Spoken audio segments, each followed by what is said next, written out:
Welcome back, Moonies. It is Witches the Moon. I'm your Monday hostess, Natalie. And this week in week 13, we are discussing, yes, week 13, we are discussing the Cone of Power. Now, for those of you that are new to the craft, you're going to be going, what in the world is that? And for those of you that are familiar with the craft, you're going to be okay. Let's talk about the Cone of Power and why it's important. I'm sorry, my hair is doing some crazy ass shit today. Okay. The Cone of Power. Basically, what happens when you create a magical circle? So for those of you that want to know, is it necessary to cast a circle? Some people say yes, some people say no. I think it depends on the instance and your intention as to whether or not you need to cast a circle. Casting a circle is not protective necessarily, and what I mean by that is typically your circle is permeable because you want your power, the spell that you're emitting, to be able to pass out and for good energies to pass in. So if your circle is impermeable, your spell can't get out and nothing else can get in.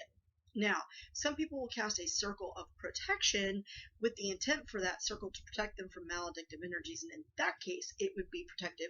But I don't think that it's necessarily impermeable because, again, you've got good energies coming in. So, your Cone of Power, what is that exactly? Cone of Power really, I don't want to say that it applies only in a coven situation, but when you are doing a magical working, specifically in a group, you're forming a circle, and each one of you is generating energy towards that spell. And then eventually there comes a point when you're building up the energy that spell gets directed out to the universe and it forms the cone. Your energies come together as one and up it goes. Now, when you are a solitary such as myself, you can still draw a cone of power, and you do that by circling, whether it's Jeshel or Viddershins. So you're going, Jeshel is clockwise and Viddershins is counterclockwise. So you're going around and around and around, and you're creating this circle of energy. And as you do that, once you direct it up, it forms that cone of power. So do I think a cone of power is necessary? Absolutely. When you're doing a magical working and it's a big working specifically, cone of power is necessary. Do you always have to circle around to create a cone of power for your spell to be effective? No. I hope you get chickenpox. No, you don't. So it's one of those things where I personally feel in my practice that a cone of power is generated when you have a large working or something that you want to continue for some time. And we've talked about, spell remnants, ending spells, spell timing, and that sort of thing. But when you're doing something where you really need a big oomph, that's when you're going to raise your cone of power. And it may take you several times going around, and you may have to circle 9 times to raise that energy. I think there's not necessarily a number associated with how you create that circle that you eventually direct up to form the cone. But once you send that energy out to the universe, that's what forms the cone shape, and it's your power that's being generated out into the universe for the purposes of that spell work, whatever it is. I've seen this used a lot in like healing spells or in mass spells where they're wanting to effect some very large change, either for an individual, a group, or something like that.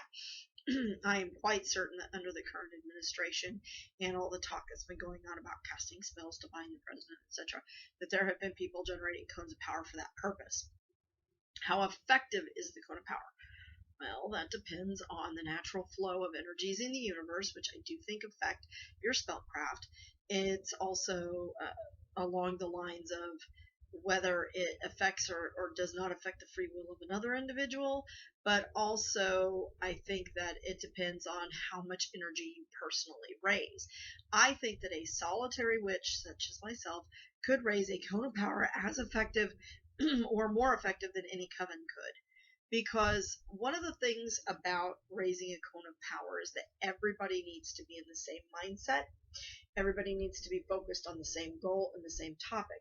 So if one person is kind of sort of there, they're trying, but they've got maybe a recent death in the family, or, they're going through a divorce, or, they're just having a rough time, or, their energy, their mindset isn't there, I don't think that it's going to raise as much energy. That's not to say that the cone of power these people create won't be effective. It could be.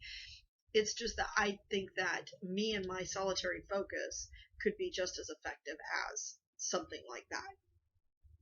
I'm sure there are those that are going to disagree. So, in short, do you need a cone of power? No. Your spellcraft can be effective without generating a cone of power.